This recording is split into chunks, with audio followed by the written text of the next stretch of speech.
So, on the couch, yonder. Robert Flores. Morning. It's Friday. The body knows it. Yeah. We're not starting diets. We're not. We're not starting I diets feel like on I Friday. should, but I'll wait till Monday. Where's that cookie? I'll just mail it in, have a little cookie. You guys are back from Seattle. How was it? Yeah, it was great. I had never been out to Seattle. It's a beautiful city. We did a lot of walking. Okay. In and around the downtown area, but you know, I love fans in the Pacific Northwest. They back just about every sport they have. They're into football, they're into soccer. There needs to be an NBA team back there quickly, so they're obviously into How the about when they were Mariners. chanting to Come to Seattle. Come to Seattle. Yeah. You know what was a cool thing, though? Tell me. There was about 33 first-timers. That was super cool. They're Because more just than not, looking around like. yeah, you know, half the group, they've been there 3 or 4 times for the most part, so they kind of know how to act. They walk the walk. And Yeah. Yeah, you've been there. Now it's your first time all the way in Seattle. You're just kinda like, Can I tell you my most embarrassing story? Lauren Gardner was there, and a couple of other Did you trip on the colleagues. carpet? No, it's even worse. So we're getting into the elevator there at T-Mobile Park, and I believe we're making our way down to our broadcast compound, and I hear some fans. I thought. No, you thought it was for you. Listen. I thought I heard, "Hey, Roflo, what's up?" And I was like, "Hey, what's up?" Was it Julio I think Rodriguez? I gave him the wink and the gun. I was like, but what unbeknownst to me, at the back of the elevator was Pedro Martinez, and they were yelling, "Hey, Pedro!" So you were that guy. yeah, got humbled. everyone got a big chuckle in the elevator. And I said, Pedro, you know, to be fair, I too am a Hall of Famer, my high school Hall of Fame, but It's very comparable. very comparable. Hey, I love the game because the talent on display this week was out of this world, and the personalities even better. Check this out. ¡Vamos con John! ¡Vamos con John aquí! ¡Vamos! ¡Vamos, que yo soy el mejor! ¡Malo, Steven! Vamos con todo, dale, banda, esto es muy chiquito. I can, bro. Tú tienes que tener claro, tú eres un bateador, una ficha para batear. Siempre acuérdate que tu cabeza... ¡Vámonos! ¡Me da tiempo! ¡Wey! ¡Mira mismo in!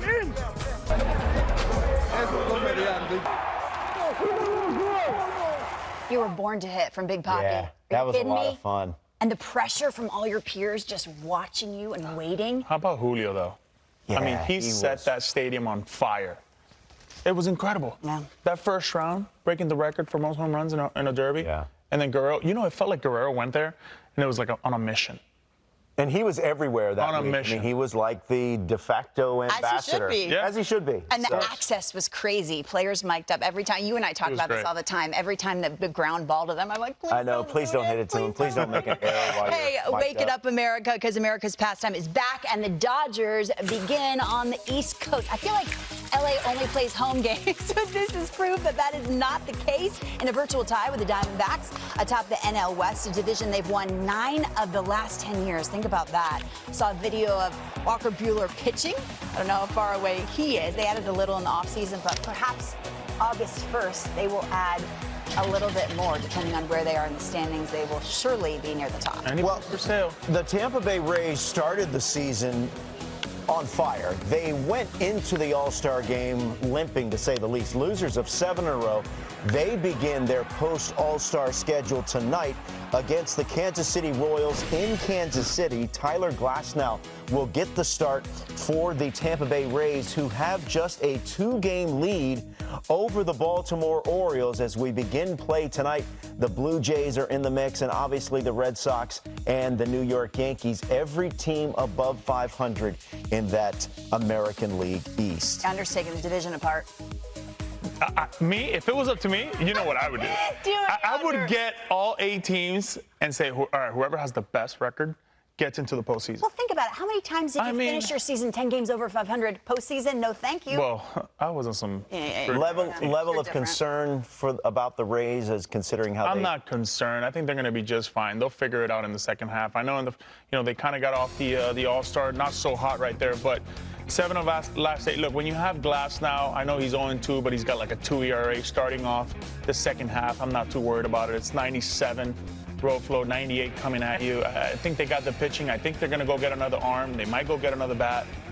This is a team that just gets better and better, man. Second toughest schedule. They do have the second toughest. You know what, though? In the American League. I'm kind of, is this the year the Rays go get a veteran presence, like a Max Scherzer, per se? Ooh, do they go get a guy like that and says, take us to the promised land? Oh, we're already trading Max Scherzer 6 minutes into the show. I mean, what? The second half just started. It's Friday. Yes. Slow it down.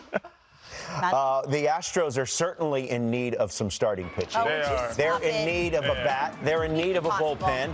They lose one game, the world is ending. They won the World Series. Despite all the injuries and all the problems that they've had, they're just 2 games back in the division. They begin their post-All-Star game schedule on the road. A 10-game road trip taking on the Angels. The pitching matchup, J.P. France will go for the Astros, and one Shohei Ohtani will get the start for the Angels. What you call him? One, Shohei Ohtani. Yeah, Shohei Ohtani. One of one is one of one unicorn. Team at the top of the West. Robert, close your ears. You're looking at them. The Rangers. They have been as complete a team as you could imagine. Huge performances on the mound. We're not going to see Jacob deGrom this year or into next. But Yonder, you look at the lineup. I mean, they should feel pretty good about their postseason chances. They hit for power, they hit for contact. Yeah, but they still worry me a little bit in that AL West. I feel like when you look at the Rangers, you can't just discount the Astros. They're only 2 games out, right? You look at them and what they've done their last 31 games. They weren't so hot now, Lauren. They were 12-19, and they haven't really hit with runners in score position. And you talk about the Tampa Bay Rays with a tough schedule, Roflo. The Texas Rangers have a really, really tough schedule in the second half. So I like the Houston Astros. I still think you got to respect Dusty Baker and those guys over there and what they're doing. You hear that? Yeah, Head up. John Gray will start for the Rangers tonight because Nate Eovaldi was pitching in the All-Star game earlier the week. So you know he's a ghost hunter. Who's that? Nate Eovaldi? Do you believe in ghosts? I do. He doesn't believe in ghosts or aliens. He believes in nothing. Naps and Dr. Pepper. Uncle. Dr. Pepper. That's pretty much it. By the way, the Rangers' top 5, I have it right here. Average RBI runs scored on base, if you're into that sort of thing. Hey, the Braves open up this Friday, the first series of the second half against the White Sox. The easy conversation is Atlanta because they have it all, Yonder. But the White Sox, I mean, we've sat on this couch for 5 years, had the same conversation. Yeah. They have the talent.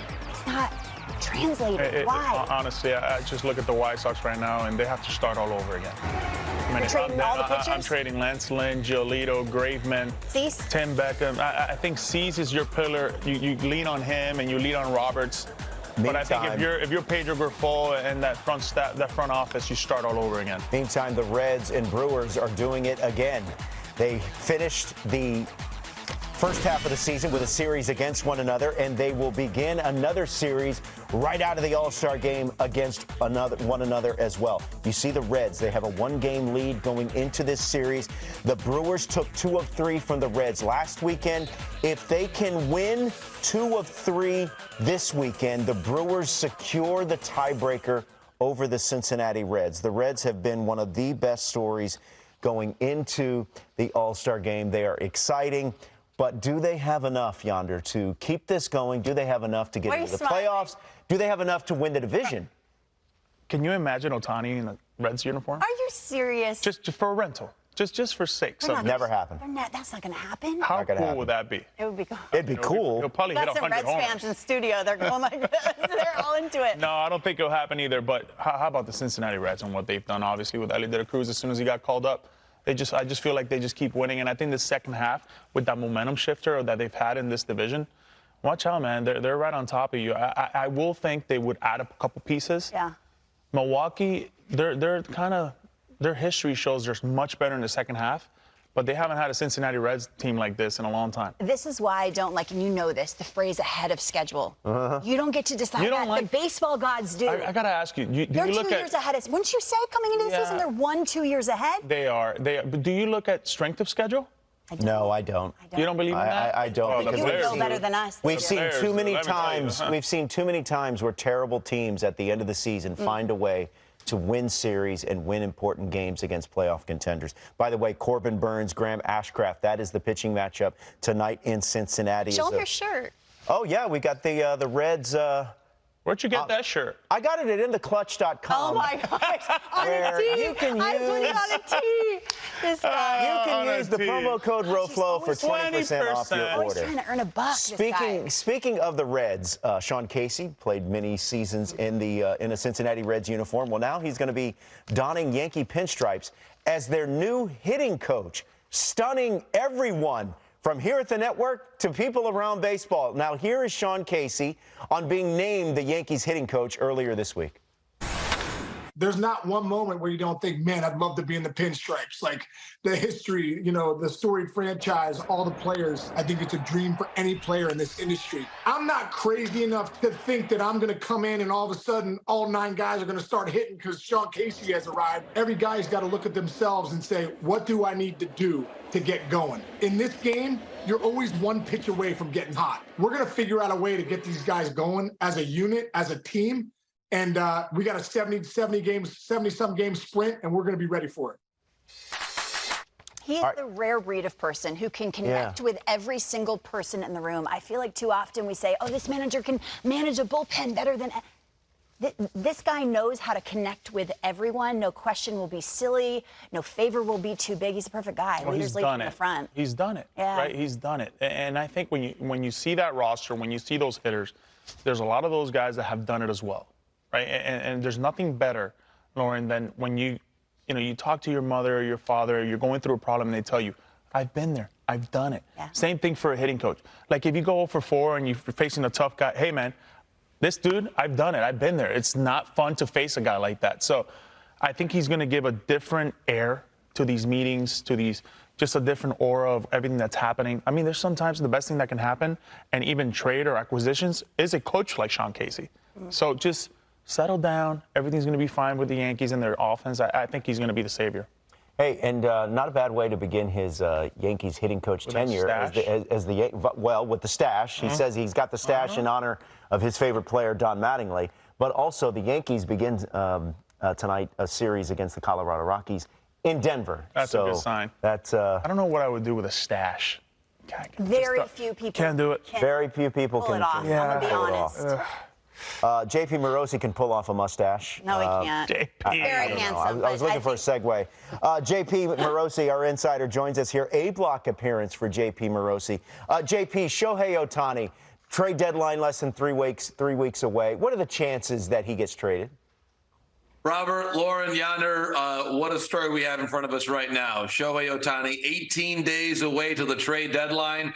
And what I can tell you this morning is, based on my conversations with sources, a trade is perhaps still unlikely, but possible. And what has changed, I believe, in recent days is the Angels have discussed internally as an organization and realized that with where they're at in the standings, while the standard to move Shohei is going to be extraordinarily high, they have no choice but to listen to the inquiries that are coming in.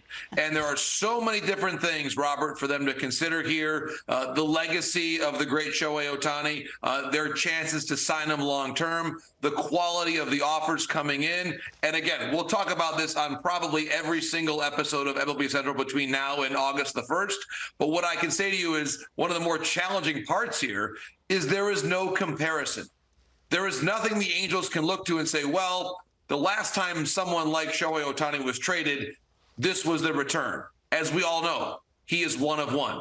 There is no way to really discern what a fair offer would be other than to say, if they get multiple players offered among the top 100 prospects in the game, they have to at least start thinking about it. And that's where they're at right now. Thinking, considering, of course, watching the standings. But what I can say right now is a trade of Shohei Ohtani is possible between now and August 1st. I have an idea. Let's just all jump on a Zoom call and we can all listen to the team's packages, proposals for him. Can you imagine? You take our entire farm system. What are they expecting those will look like? Well, Lauren, it's a great question. And I think, interestingly, and I'll mention this team right now, we'll talk about them a lot during the course of the next 18 days before August 1st, not that we're counting, but the Los Angeles Dodgers. The Dodgers have 9 players, 9, among the top 100 according to MLBpipeline.com. That's the most of any team.